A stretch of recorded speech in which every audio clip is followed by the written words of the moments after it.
A fresh all-time high for Bitcoin today, crossing above $109,000. Let's get into the Bitcoin price action and the theory around Japanese candlesticks.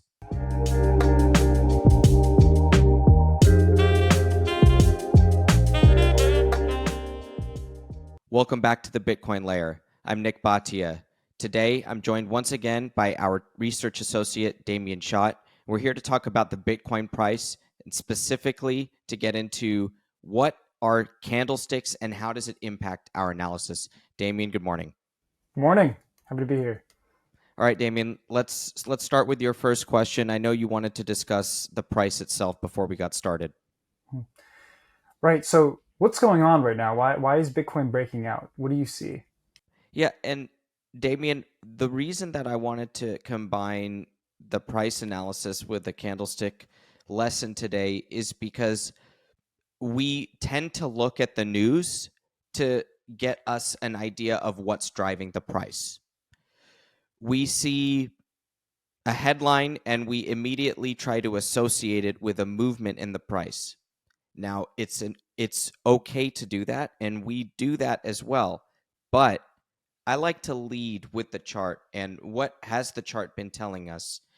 And from there, we back into narratives. And that's the way that I like to operate. And it's the way that I'm trying to build out our research platform so that people know, yes, we are analyzing what's going on in the world and with the asset class. But the theory behind this price is truth is that the buyers and sellers in the market know as the information comes available, they act on that information and the price responds. Therefore, the price moves first, or it moves when the understanding hits enough of the corner of the market to move the marginal price. The rest of us, or I should say the rest of the market, finds out through time or through that first move, them following that signal.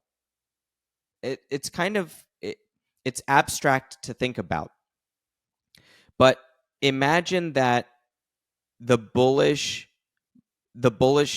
impulse for Bitcoin is a wave of pro Bitcoin regulation. Let's operate that that's the fundamental thesis here. Well, if the entire current bull run, let's say to get from around the 60s where Bitcoin was hovering for much of 2024 to the 120s where it seems we're heading maybe shortly, to get that 2x in price, you need something fundamental to happen. And that something fundamental, to just simplify it, is more buyers than sellers. And how do you acquire those more buyers than sellers? Well, the buyers that come into the market, the new buyers, have to be coming in for a reason. Hey, we think that Bitcoin is going to go up because of XYZ. So you have Bitcoin at the 60s, then you have Bitcoin going to the 120s. At the beginning of the information starting to hit the market, you'll see the first buyers.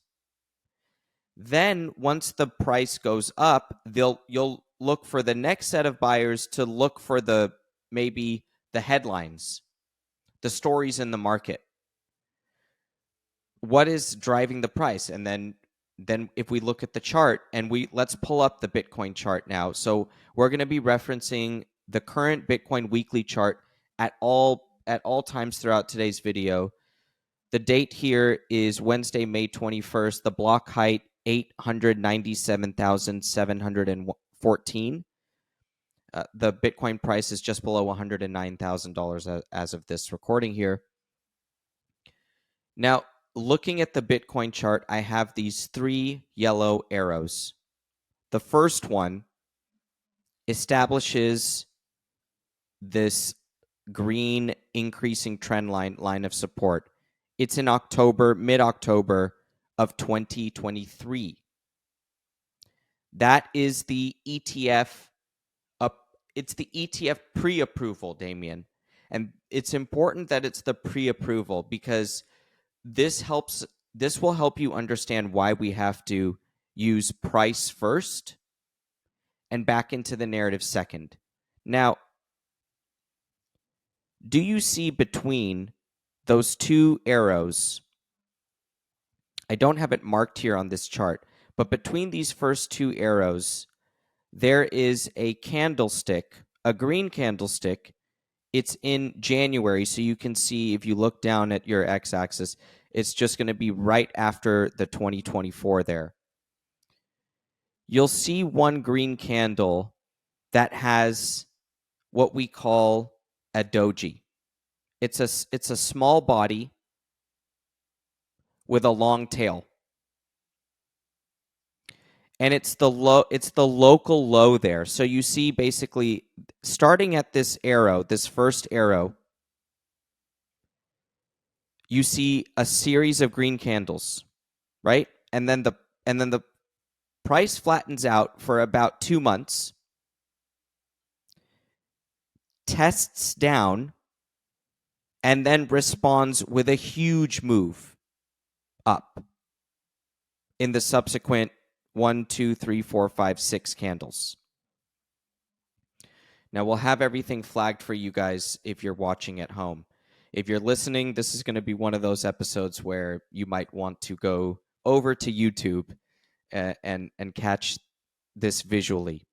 So I want to explain the narrative here, the pre-narrative, the narrative, and the price. So that first arrow, Damien, was the court case. People will remember we covered this extensively at the Bitcoin layer. The SEC was struck down in a federal court in the case that Grayscale had filed against the SEC. Grayscale said it's not fair that you're not letting us get this ETF to the market. They sued, and then in federal court, the judge said that the treatment of the SEC toward Grayscale was arbitrary and capricious. That was the ruling. Now you see, as of that candle, as of that headline, Damien, you have 1, 2, 3, 4, 5, 6, 7, 8 consecutive green weekly candles. 8 consecutive green weekly candles off of the arbitrary and capricious ruling. Now, let me ask you a rhetorical question. Were the ETFs approved yet or not when the judge laid this ruling in October of 2023? No. They were not. It wasn't until late January, so that candle that I was telling you about before, after the 8 green candles, 1, 2, 3, 4, 5, 6 weeks of pause, price pause, as the market was preparing, okay, are we going to get the approval, yes or no? Is the SEC going to approve spot ETFs in the United States? And then you see the yes is that candle with the small tail there, where the price tests down and then comes back. And then it goes 1, 2, 3, 4, and then a brief pause, and then 5, 6 with huge candles there. And that move gets us from 39 up to 70, basically. And the first move from the judge's ruling was 26 to 40. So 26 to 40 and then 40 to 70. So the reason why price is truth is that the move from 26 to 40 is the first market participants saying we know what is about to happen. We're going to act now. Then the move from 40 to 70 was something so fundamental that, yes, it brought a huge wave of subsequent buyers into the market. But then you see, Damien, that even that move from 40 to 70, it consolidates for about 7 months sideways, and even gives people the opportunity to buy it at 50,000 again. at one point in August. So a full 5 months after that second move completed, people were largely in the red that had come in late and might have capitulated and been forced out of the market. Especially if you're leveraged, you got stopped out. I know we're going to talk more about candlesticks today, but it's important to just think about the behavior of the market, because that's really what we're thinking about with candlesticks. If you're looking for actionable trading signals from within the candlesticks, you can do that. And we'll get into some of that here today. But the reason that I use them is to look at the behavior visually. And you guys see here, I don't have a ton of lines on this chart. And I have these arrows, and the arrows are actually just to help you as the viewer through time look at these behavioral points in time as reference points. And because you're my student in this candlestick exploration here, I want you to understand first that what I'm really doing is just looking at the behavior of buyers and sellers. That's it. And each individual candle tells you a story. Stop asking how to value Bitcoin and start asking how to value everything else in terms of Bitcoin. A new report from Unchained and Strive reframes the way that we think about capital allocation and equity valuation. Repricing the economy in Bitcoin introduces a Bitcoin-denominated DCF model, discounted cash flow model, that changes how we value everything. Download the report at unchained.com/TBL. Unchained.com/TBL. The Financial Freedom Report is a free weekly newsletter from the Human Rights Foundation. It tracks how authoritarian regimes are weaponizing money to control their populations and suppress dissent. It also spotlights how technologies like Bitcoin are helping everyday people reclaim their financial independence and freedom. A one-of-a-kind newsletter connecting the dots between financial repression, geopolitics, and emerging technology. Smart macro analysts don't just watch the Fed, they watch the world. Go to financialfreedomreport.org to sign up for the free newsletter. Do not write your seed phrase on paper. A lot of Bitcoin is lost forever, and poor seed storage techniques are a big reason why. This is why we use StampSeed, a DIY kit that enables you to hammer your seed words into titanium plates. You use professional stamping tools. These plates are heat resistant, rust resistant, and crush proof. They are compact and easy to hide, and most importantly, they will stand the test of time. Go to stampseed.com today and use code TBL to get 15% off of your order. Your first question is, what's happening with the Bitcoin price? Well, Bitcoin is, let's answer that from a pure price perspective, and I still have the chart up for us here. Bitcoin is in a bull market. That's the first answer. So the price should go up. It sounds idiotically simple, but that is actually the first answer to your question. Your question is, why is Bitcoin price going up today? Well, Damien, it's in a bull market. So you should be biased to thinking it's going to go up. How do you identify a bull market? Well, the oldest, or I've studied technical analysis. I have this charter. It's called a CMT, the Chartered Market Technician. It's a 3-letter acronym that I don't throw around really at all, or because nobody really knows what it is. But I have those letters because I have the charter, because I took a few exams and I studied these thick books on market technicals. And it's fascinating because they teach you so many different mathematical tools to analyze price. But at the beginning, middle, and end of the entire curriculum, the point that they try to drive home is that the trend persists.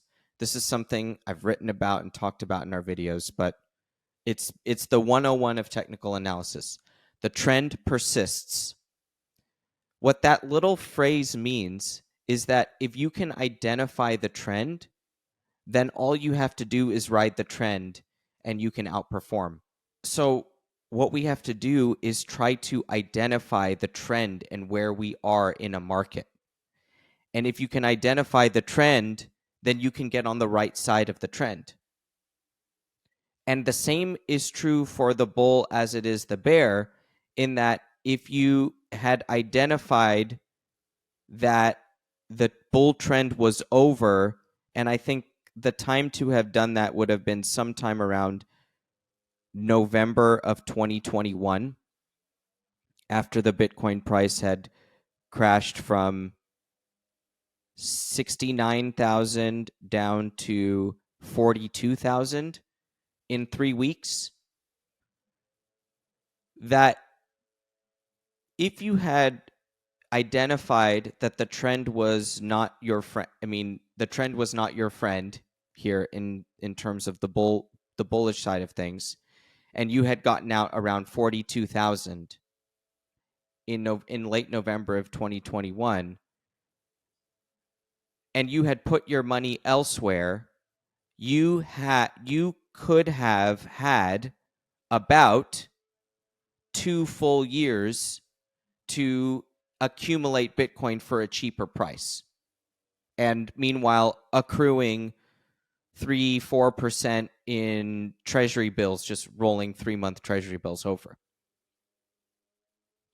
So in that very binary portfolio where you're long risk and flat treasury bills, or flat risk and long treasury bills, in that portfolio, if you had identified the end of the bull at the end of 2021, you could have sold your Bitcoin, purchased T-bills, accrued 3-4% interest, and then slowly accumulated Bitcoin all the way until the judge said arbitrary and capricious, when the price was 28,000. But at that point, it switched from a bear market to flat to a bull market. And only those with conviction, because if you can't see the candles, meaning you can't see the behavior of the market, the only way you would really feel like we were in a new bull market, meaning with closed eyes, is if the price got to 70, meaning it had made up for all the losses since the drawdown from 69,000. So if you can't see it and you only knew the price, you wouldn't be able to tell that, yes, we're in this bull market. But with the candles, you can see that, okay, when it got to the $15,000 area, very, very deep levels of this bear market after the FTX, you got to these deep, deep bear market levels, and then you see, yes, the Bitcoin price put in large green-bodied candles for the first time since the bull market. Now go to the left of that first green arrow, and I count 3 large-bodied green candles. One in June of 2023, going left, and then one in March of 2023, and then the first one in January of 2023. That first recovery from where Bitcoin, it looks like it went from 17,000 to 21,000 that week. That first big green-bodied bar. And then the next one, 22 to 28, that was in March of 2023. And then the third one, 26 to 31. That's the beginning of the bull market, but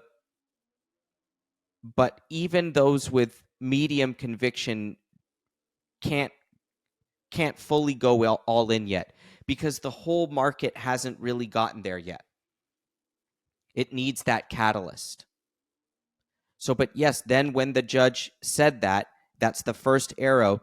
Then that is the market. Then you have what we call the three white soldiers. And this is one of the most important formations in the entire world of candlesticks because it's so simple. And the three white soldiers are basically three consecutive green candles. And it's called white because in the original it's white versus black candles, but we like green and red. So these three white soldiers are basically three consecutive candles after a period of downward movement or consolidation to tell you that the bulls have arrived. Because they're buying over three consecutive time frames, not going for a breather. And three white soldiers are something that are so welcome to a bullish trader because they're the sign that the market is with them. You see how it's all about behavior, Damien? It's about who's bullish and how many people are bullish and when do they know and when do they get more bullish and then when do the rest of the people join them in the bullishness. So it's a bunch of herd mentality analysis, actually, what we're doing here.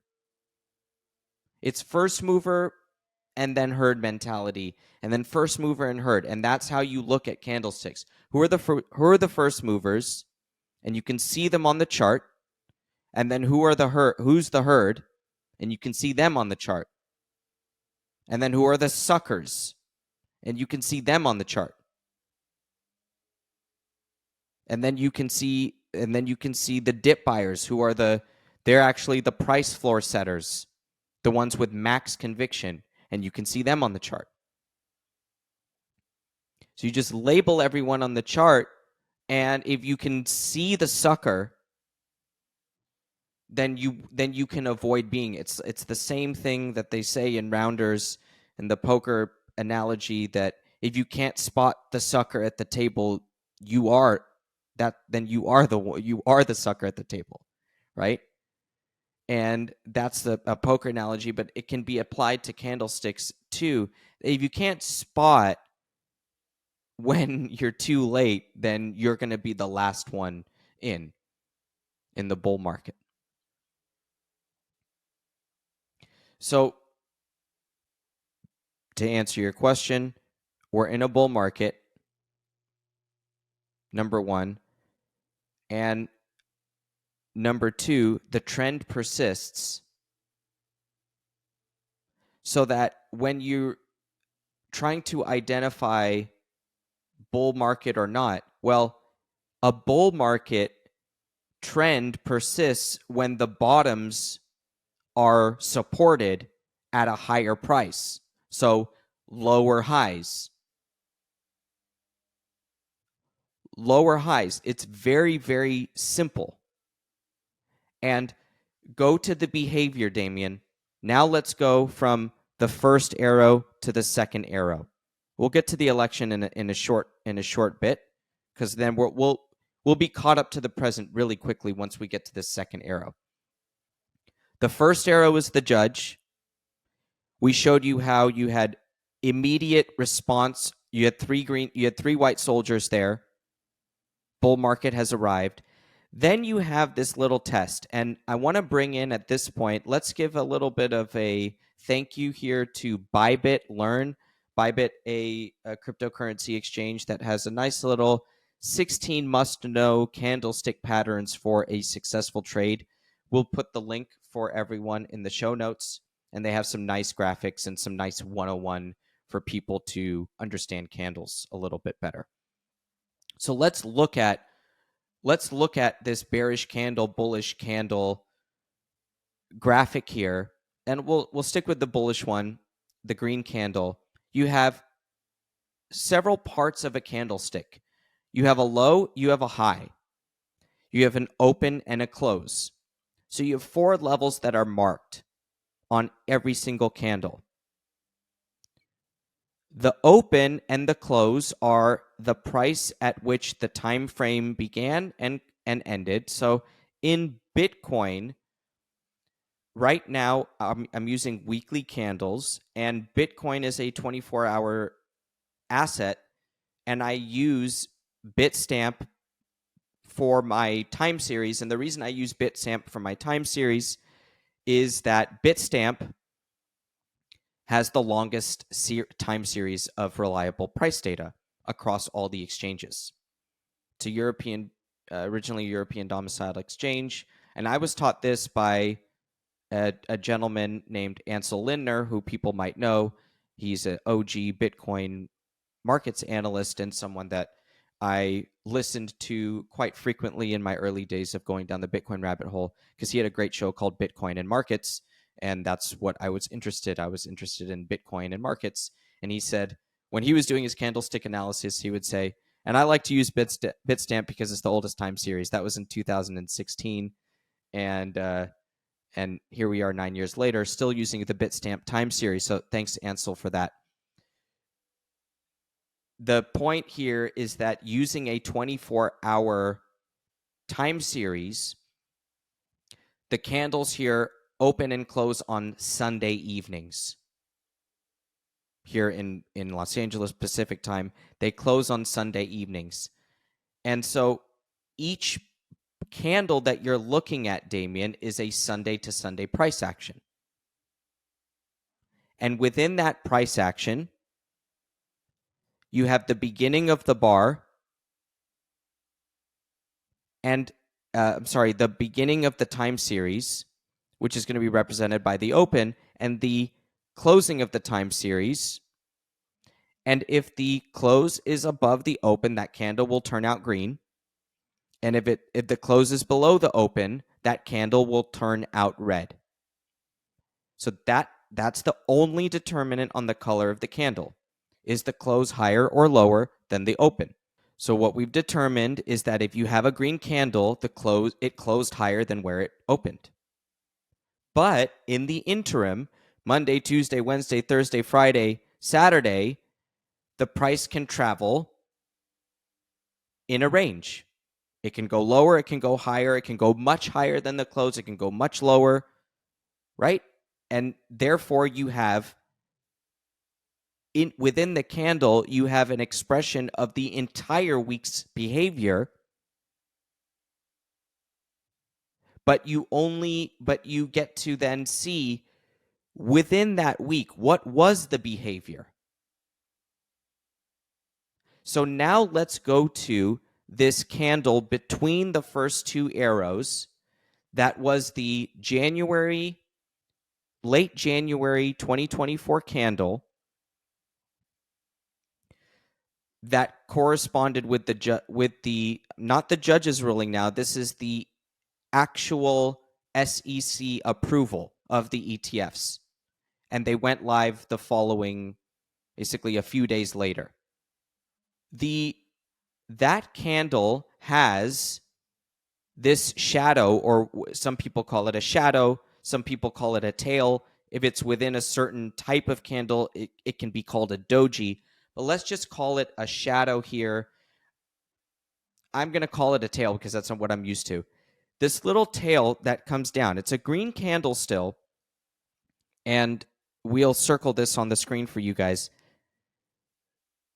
This tail that comes down, it's still a green candle. Step into the shoes now of the market within that week, Damien. You had buyers coming in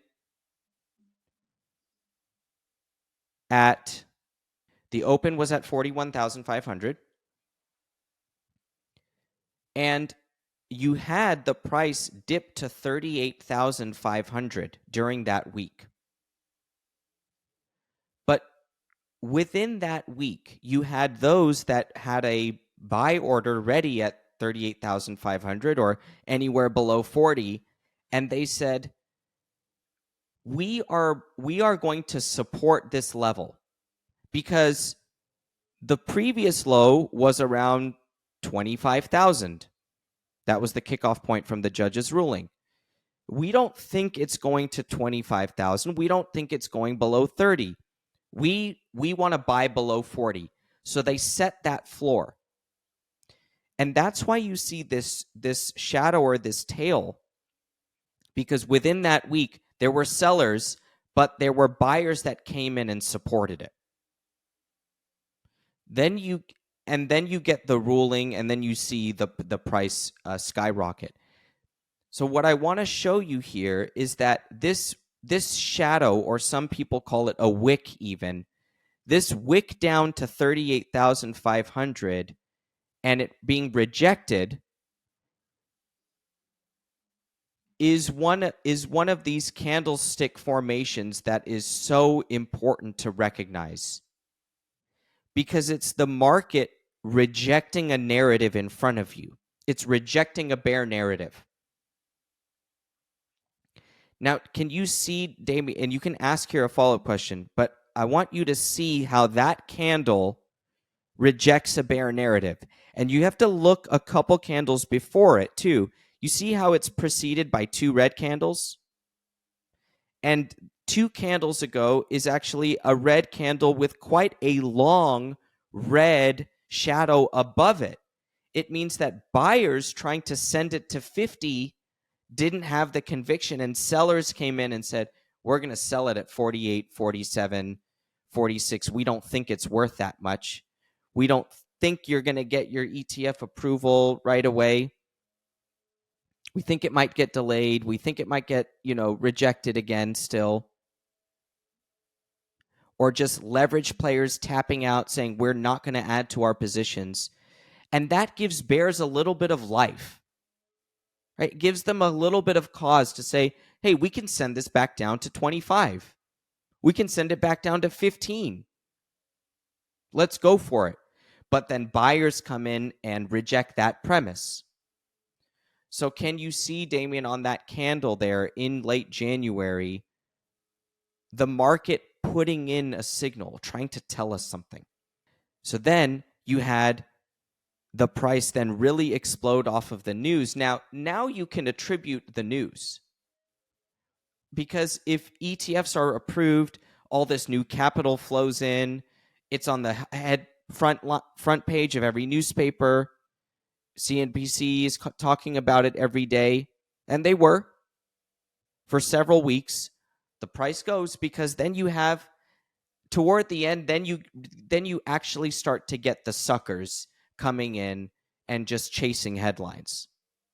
But if they came in on leverage above 60,000, likely they got stopped out at some point over the subsequent 6 months. So that's why the trend is your friend, but also we need to watch for overextended trends. And then what you have to do, if you want to confirm you're in a bull market, is see a lower high. I promise I'm going to get to answer your question, which is what's going on with the Bitcoin price. But we have to establish that we're in a bull market. Then it's a really easy question to answer. But I want to establish it. So now you get ETF approval. You get the price pumping to 73,794 on Bitstamp in mid-March. Then you see a sideways chop. Then you see in July, August of 2024, that recession scare, rates fell below 4%, and you had a large recession scare. I think it was actually a Vice President Harris scare. We've talked about that as well a little bit. But that scare then tested the market.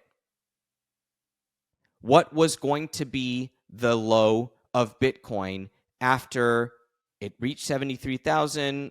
It might be entering a new bear market. We're not sure. It's chopping sideways.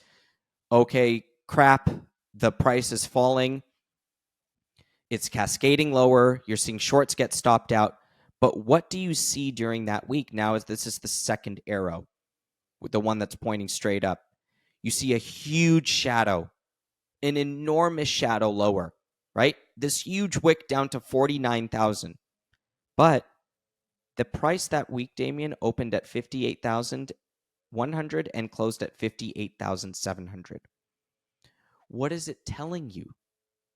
It's telling you that buyers came in to support 50,000 during the middle of that week and said, absolutely not.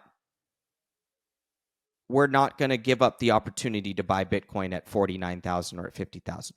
Absolutely not giving up the opportunity. And then 1, 2, 3, 4 weeks later, you get 2 consecutive red candles. You get the Bitcoin price opening at 57. It touches 52. It closes at 54.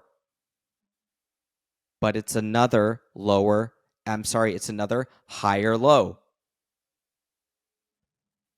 So the first arrow was at basically 30.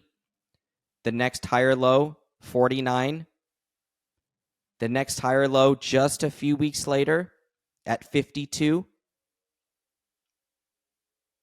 Now let's look at my orange trend line.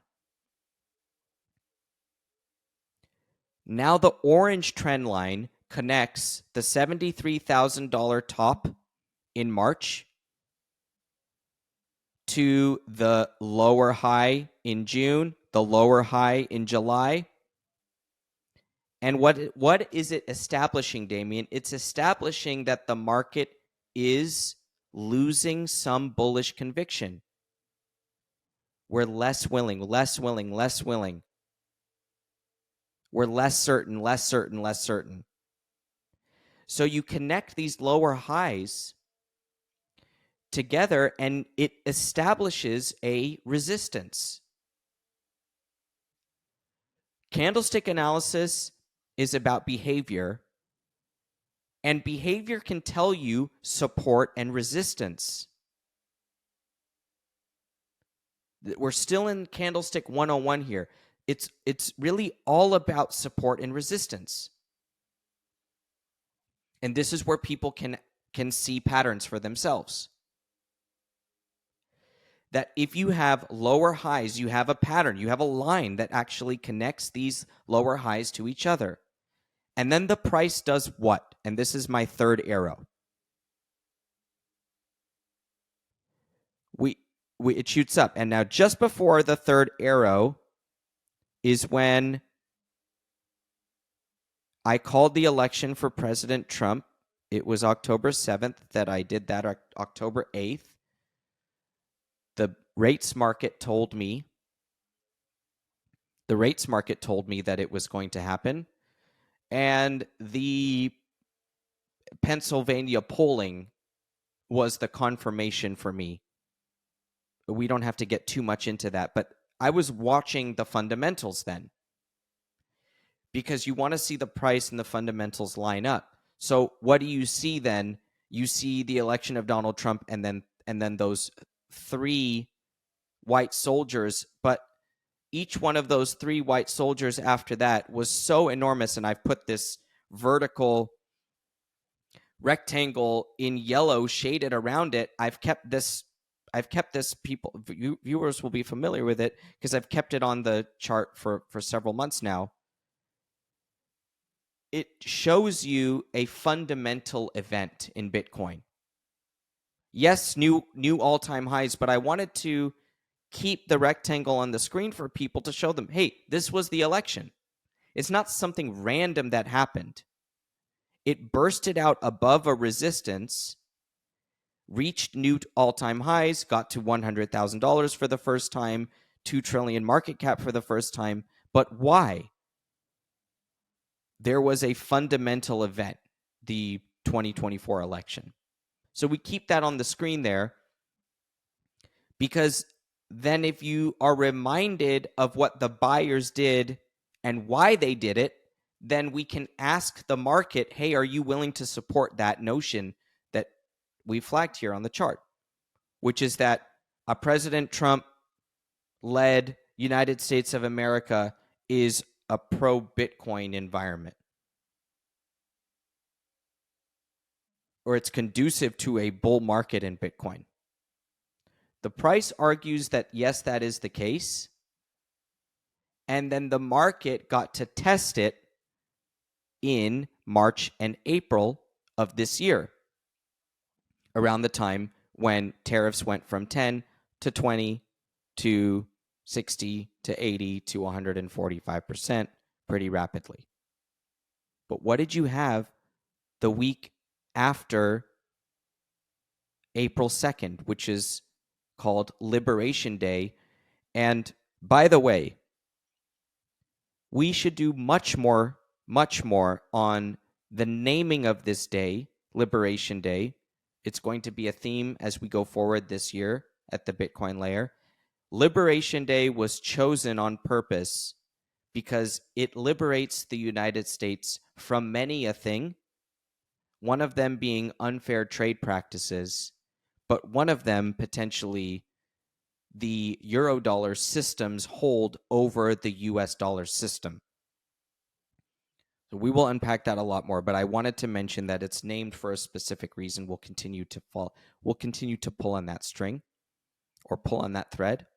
The election got a chance to test itself in the market the week after Liberation Day.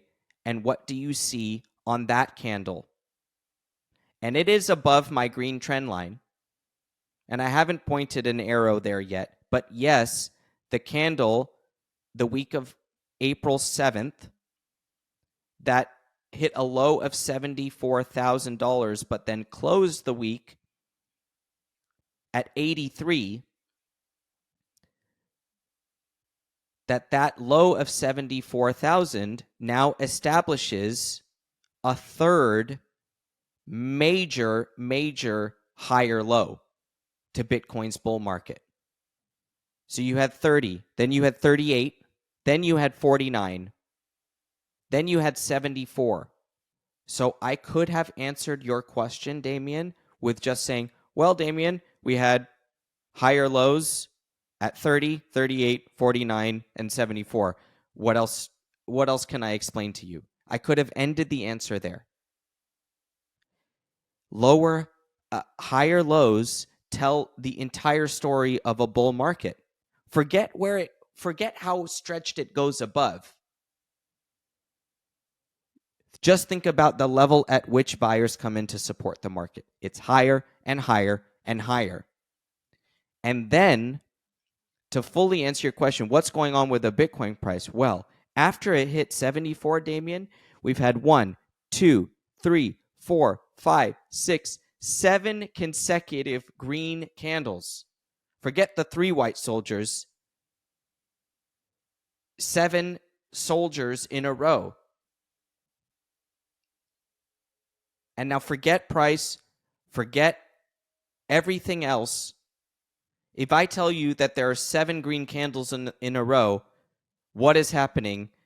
The only correct answer, Damien, is more buyers than sellers. Don't make it more complicated for yourself than it has to be. The candles tell you everything. 7 consecutive weeks of buying tells you what? The buyers are here and the sellers are not willing. That's it. And and here's the key. If 7 green candles happen in a row and they're shallow and they're coming off a massive bear move and they have a ton of resistance above it, it's not that material. It doesn't tell you much. 7 green candles by themselves don't tell you anything. What if it was preceded by 15 red candles of much larger magnitude? And the 7 candles didn't even get above one of the more recent highs on the way down. It tells you nothing. So 7 green candles by themselves tell you nothing. 7 green candles coming off of these, and these are not just small things that have happened. ETF approval, meaning 100 trillion in capital is allowed to flood in. We use the bucket versus pipe analogy in one of our recent lessons. 100 trillion in capital now available to come into these new vehicles. and then a presidential election that is potentially, at the time, potentially going to reorder the world, and then it appears as if that is underway, that they have already engaged in that agenda. These are not small events for Bitcoin. And by the way, part of that global reordering is a shakeup of the dollar system. It is an introduction of Bitcoin into the monetary system. We don't have the details on it. We're still short on the details. We're going to have Pines on to continue to dive into it. We're watching the gold price. We're watching what Europe is doing with regard to gold as well, in terms of Europe being totally frightened by their banks' exposure to short gold derivatives contracts. A mesmerizing story that, we don't have time for today. But the ETF approval and the election of President Donald Trump are not small events. They've been confirmed by higher lows. They've been confirmed by all-time highs in price. We're trading at one as we speak here, above 109,000. And you have a wave of corporate adoption and capital market adoption of Bitcoin unlike anything that we've ever seen. So the buyers that we can see in the chart, in the 7 consecutive green candles, we can go to the newspaper and read about. We can read about them, and that's okay. But we could have read about them 2 weeks ago, 4 weeks ago, 8 weeks ago. We were reading about them, and at the beginning of the year, as the price was consolidating from 109 all the way down to mid-70s. You can read about buyers in the market when the price is going down. You can read about them when the price is going up. But the candles tell us where the permission is from the market to take the next leg. Quite frankly, once you got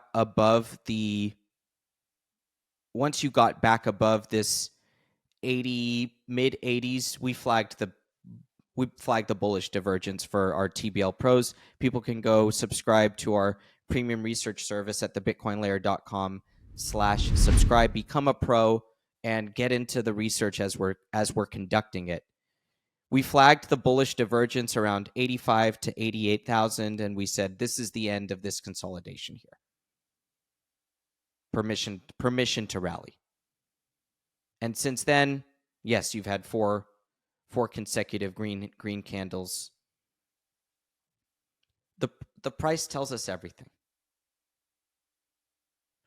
And right now, Bitcoin is going to make a run to 138,000 per our own analysis. This is our research. We do not offer trading tips or investment advice. Here at the Bitcoin Layer, we just offer our own research and analysis and opinion. We believe Bitcoin is heading to 138 on a very crude technical analysis tool that we used during the consolidation from 49 to 73, which is that the price will move in accordance with the size of the range, or the range itself. So a $23,000 range added to 73 gets you to 96. We consolidated around 96 for several months. This range from about 75. The levels I used were 77 to 108, and that was a 31,000 plus the 108 that gets us to 139. So in that 138 to 150 range is the expected upside on this next move. And it's easy for me to make that call because I have the comfort of knowing we're in a bull market that is seeing these nice, lengthy consolidations coupled with good fundamental demand. That's when you go to the newspaper and you try to read, hey, what's coming through on the tape? Well, companies are going live with Bitcoin strategies, they're raising equity, and that's money that's going to come directly into the asset class. And it's not necessarily going to leave Bitcoin and come into Bitcoin equities. It's necessarily going to leave other equity exposure and come into equities. So it's new money for Bitcoin. And that is important to give you the comfort in knowing that what you see on the screen is demand driven. Then you talk about layering in proper analysis to give more color to people that don't just care. They don't care what I feel or see when I close my eyes and I think about the They don't give a crap about that. They want proper analysis. So then you go to the derivatives market and you look at funding rates. Well, where are funding rates? Are they expensive? Are people borrowing at very sizable interest rates to go long Bitcoin? No, they're not. So you can then go to the headlines. What's happening in the United States? What's happening in Japan? What's happening with the corporate allocations toward Bitcoin? It seems to be new capital coming in, very successful capital market offerings that would support spot buying and not leverage buying. We confirm that with the derivatives chart and the funding rate. And then we layer in our favorite on-chain indicator, which is realized price, and we measure the level at which new capital is flowing into Bitcoin. And we measure the level of unrealized profit in the market to then get a sense of, hey, it might be overheated and you might see some selling. And you will. You'll get to a level in the somewhere between 120 and 150 that it's too hot and the market gets smacked down by some shorts that are coming in with conviction that, hey, I don't think you can take it higher from here. And now you have to play my game. And the bears will win for another few months or a few weeks. And they'll consolidate the market. And then they'll get a chance to strike, Damien. And then the market will get a test. Hey, are you going to buy the dip at 101, at 98, at 115,000? I don't know what the dip level is going to be. There'll be some level at which bears have to come in and support it. The bulls. And say, no, you're playing our game still. We're not playing your game. You just are having a temporary run. That's what they had from March to November until the president established some sense of order again. That's why the Bitcoin price is going up, Damien. We're in a bull market. Why do consolidation phases happen in a bull market? And is it healthy? Because I hear a lot of people ask about that or say that it's healthy. It's very healthy. The reason that it's very healthy is because markets need to be two-sided. They need to be two-sided to be healthy, or else they'll get unruly. If there are no sellers, the price will get unruly. And people were like, well, why is that bad? Let the Bitcoin price get unruly to the upside. Well, the more unruly it gets to the upside, the larger the dump will be. And then the more momentum the bears will have. So consolidations are healthy in the bull market because it allows for those that are overconfident to leave the market. We don't want overconfidence in the market. You want confidence. You don't want overheated conditions that can cause enormous drawdowns. You want hot conditions that tempt sellers. And you want sellers You want distribution of coins. You want new blood in the market, meaning you want new buyers.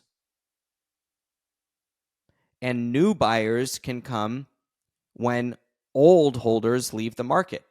And old holders can leave the market if they have a nice gain. So you want some good churn. Churn, digestion is another way that I like to describe it. You want a market to digest a higher price.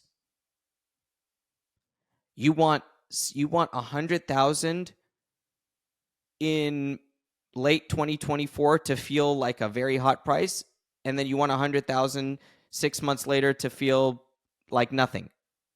You want that feeling. That's how you get to 200. You don't go from 50 to 100 to 200 straight. And Damien, instead of making some large claims in that you don't see, well, we saw Bitcoin go from, $200 to $20,000 from 2015 to 2017. So you never know what to expect from Bitcoin, but it is part of our going thesis here that Bitcoin is entering a more mature, has become a more mature asset class that is way more two-sided. And therefore, the overextended nature of Bitcoin in the past might be behind us. I don't have a strong conviction of that, but I have a very a solid working thesis along those lines. And if Bitcoin goes here to, which I expect it more or less to do that, get to this 138 level, maybe overextend to 150, chop sideways around 138, come back down to 120s, chop around 138 for another several months, and then take the next leg up on perhaps a 50,000 consolidation, a consolidation between 100 and 150, a 50 range, and then you add that to the top of the range and it gets you to 200 by the end of the year after let's say a 1 month to 2 month move up to 150, 6 month consolidation, and then an end of the year explosion above 150, adding to the range. If we get that type of behavior, then yes, it will be my conviction view that Bitcoin has entered a much more mature two-sided market. It's again all about behavior. The way to answer your question, you just want to see buyers and sellers on equal footing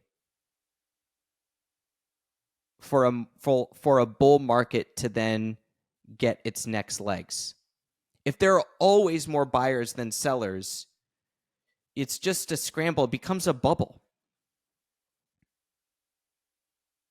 And Bitcoin does do its bubble, or let's say Bitcoin has done a very bubble type of cycle in 2017.